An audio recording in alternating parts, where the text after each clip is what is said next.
மானசரோவர் லேக்கு பரிகிரமம் முடிச்சாச்சு, சுற்றி வந்தாச்சு. எவ்வளோ அற்புதமாக எனக்கு பின்னாடி தான் இருக்கார் நார்த்து ஃபேஸில்.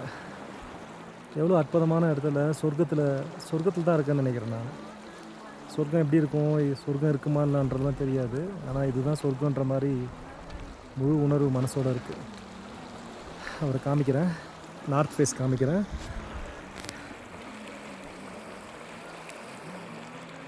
இதோ இருக்கார் பாருங்கள், இதான் நார்த் ஃபேஸ். இதுக்கு முன்னாடி சவுத் ஃபேஸ் காமிச்சாங்களா, இது நார்த் ஃபேஸ்.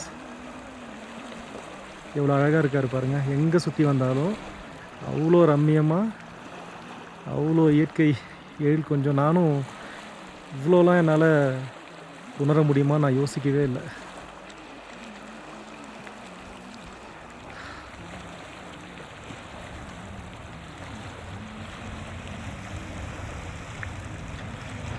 அப்புறம் என்னால் இந்த தண்ணி கொண்டு வர முடியாது, நிறையா ட்ராவலு.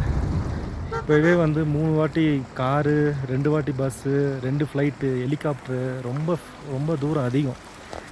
நான் உங்களுக்காக ஒன்று கொண்டு வரேன். என்னுடைய ருத்ராட்ச மாலை நான் பூஜை வந்து பிரசன்னா பண்ணிகிட்ருக்காப்புல. நான் தண்ணியில் நினச்சி நான் ருத்ராட்ச மாலை உங்களுக்கு கொண்டு வரேன்.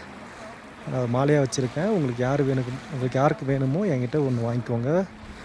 இதை விட ஒரு அற்புதமான ஒரு பூஜை அறையில் வைக்கிறதுக்கு இருக்குமான்னு எனக்கு தெரியல. உங்களுக்கு தேவைப்பட்டுச்சுன்னா நீங்கள் என்கிட்ட வாங்கிக்கோங்க. பிரசன்னா பூஜை பண்ணிகிட்ருக்கேன் பாருங்கள்.